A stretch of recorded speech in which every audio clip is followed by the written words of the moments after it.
Good morning students. आज हम पढ़ेंगे आरोह में पद्य खंड। और पद्य खंड में पेज नंबर 141 141 पे है। ये जो दिखाई पड़ रहे हैं कवि हैं त्रिलोचन, और ये इनकी रचना है। इसमें समसामयिक विषय माने हमारा जो रहन सहन समाज है उसके ऊपर है यह पाठ।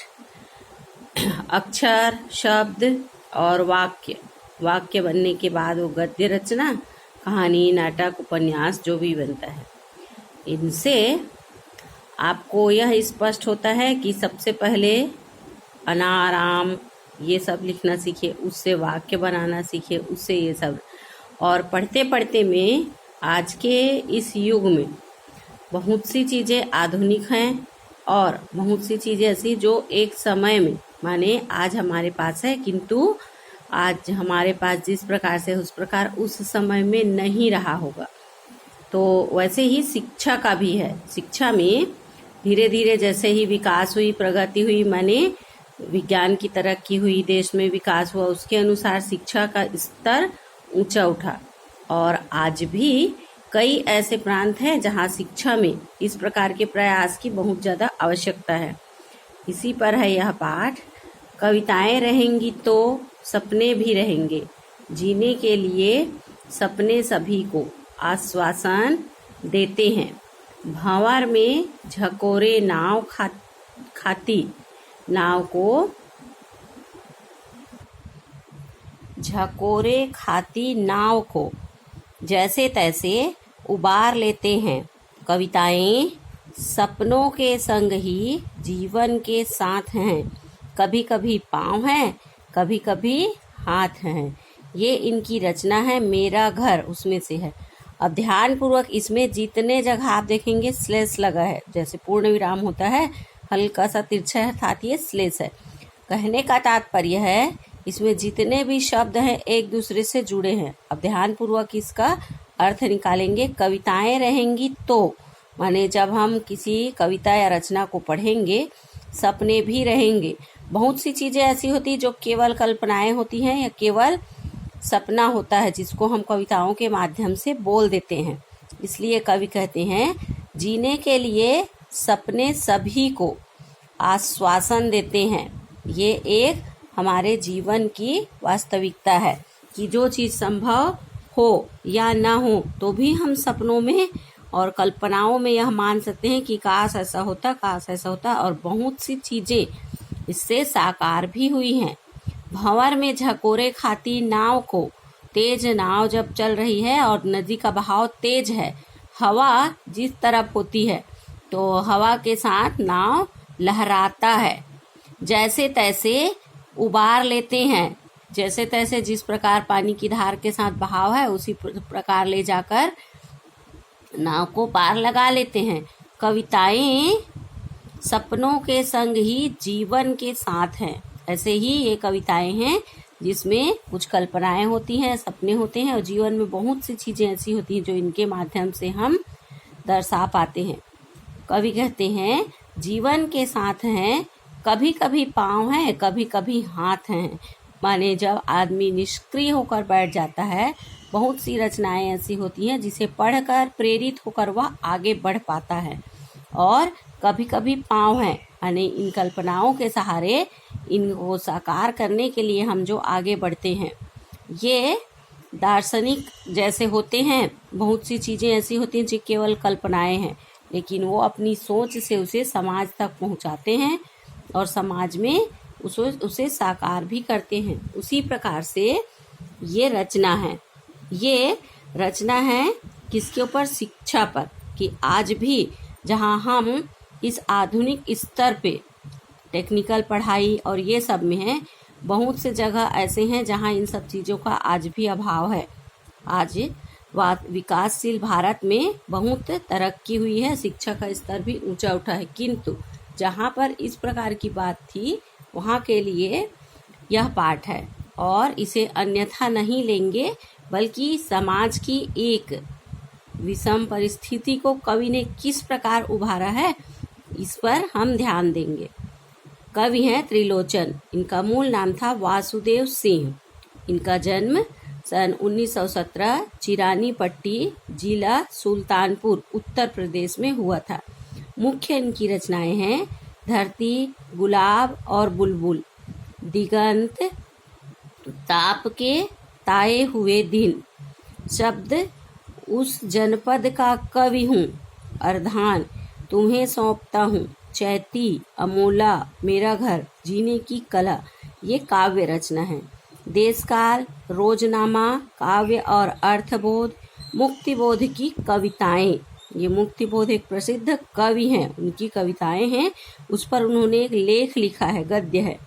हिंदी के अनेक कोशों के निर्माण में महत्वपूर्ण योगदान, बहुत सी इसमें शब्दकोश जैसे बनते हैं वैसे इन्होंने जो संकलन किया है। इनको प्रमुख रूप सम्मान मिला है साहित्य अकादमी शलाका सम्मान। अब ध्यान देंगे, शलाका सम्मान और पहले किसी को मिला था, इसलिए सम्मान को लिखते समय ध्यान देंगे और लिखेंगे। साहित्य अकादमी शलाका सम्मान, महात्मा गांधी पुरस्कार मिला था इन्हें उत्तर प्रदेश में। अब है साहित्यिक विशेषताएं, इसलिए आपको हर जीवन परिचय में कहा गया है कि ध्यानपूर्वक सुनेंगे और साहित्यिक विशेषताएं जैसे आपको बताया जा रहा है आप लोग भी उसी प्रकार नंबर 1, 2, 3, 4 करके कम से कम 3-4 बिंदुओं को लिखेंगे। हिंदी साहित्य में त्रिलोचन प्रगतिशील काव्य धारा के प्रमुख कवि के रूप में प्रतिष्ठित हैं। रागात्मक संयम और लयात्मक अनुशासन के कवि होने के साथ साथ वे बहुभाषी शास्त्री भी हैं, इसलिए इनके नाम के आगे शास्त्री भी जुड़ गया है, इसलिए इन्हें त्रिलोचन शास्त्री कहते। यहाँ तक में हुई एक साहित्यिक विशेषता। अभी की अभी आप जब पढ़ रहे हैं उस समय अपने बुक में निशान लगाएं, कॉपी में लिखते समय यहाँ से यहाँ तक एक विशेषता हुई, लेकिन वह शास्त्रीयता उनकी कविता के लिए बोझ नहीं बनी। आगे इसमें दूसरा नंबर डाल के लिखेंगे, त्रिलोचन जीवन में निहित और लय के कवि हैं, मंद लय के कवि हैं। मंद माने बहुत ज्यादा तेज रफ्तार से न होकर लय पूर्वक चलते हैं। प्रबल आवेग और त्वरा की अपेक्षा उनके यहाँ काफी कुछ स्थिर है, ये हुई दूसरी विशेष। और तीसरे नंबर में इनकी भाषा छायावादी रुमानियत से मुक्त है तथा उनका ठाठ उनके गांव की जमीन से जुड़ा हुआ है। त्रिलोचन हिंदी में सॉनेट, अंग्रेजी में से छंद, माने हिंदी में सॉनेट से तात्पर्य है जो हम छंद पूर्वक करते हैं, वैसे ही अंग्रेजी में छंद को सॉनेट को स्थापित करने वाले कवि के रूप में जाने जाते हैं। और यहाँ तक में जैसे 3 विशेषता हो गई, इसका मतलब ये नहीं है कि नीचे नहीं लिख सकते। 4, 5 जितनी भी उसमें से आपको जो 3 लिखना रहेगा, याद आएगा, उसे लिखेंगे, इसलिए आगे नंबर डाल के लिखेंगे। त्रिलोचन का कवि बोलबाला की भाषा की चुटीला नाटकीय बनाकर कविताओं को नया आयाम देता है। इसमें बोलने में बहुत ध्यान पूर्वक त्रिलोचन का कवि कहने का तात्पर्य है, त्रिलोचन जो कवि के रूप में वर्णित करते हैं, भाषा को चुटीला और नाटकीय बनाकर कविताओं को नया आयाम देता है। कविता की प्रस्तुति का अंदाज कुछ ऐसा है कि वस्तु और रूप की प्रस्तुति का भेद नहीं रहता। उनका छवि उन दोनों के बीच फाक की गुंजाइश नहीं छोड़ता, माने दोनों के बीच ऐसा कुछ अंतर नहीं रह पाता। अब ध्यान पूर्वक लिखेंगे, इसमें केंद्रीय भाव है। केंद्रीय भाव, चंपा काले काले अक्षर नहीं चिन्हती, आप इसमें कोई भी शब्द नहीं बदलेंगे, ये शीर्षक है, जैसे इसमें लिखा हुआ है वैसे ही इसमें पढ़ना भी है। चंपा काले काले अक्षर में देखेंगे, आधा च और छ है, नहीं चिन्हती, ये यदि आप अपने स्तर पे देखेंगे तो अक्षर में भी सुधार होगा और चिन्हती में भी चिन्हती के जगह पहचानती हो सकता था, किंतु इस वास्तविकता को समाज की एक निश्चित जो परिस्थिति थी उसको दर्शाने के लिए ये कविता है। तो इस कविता धरती संग्रह से संकलित है। कौन से संग्रह से? धरती से।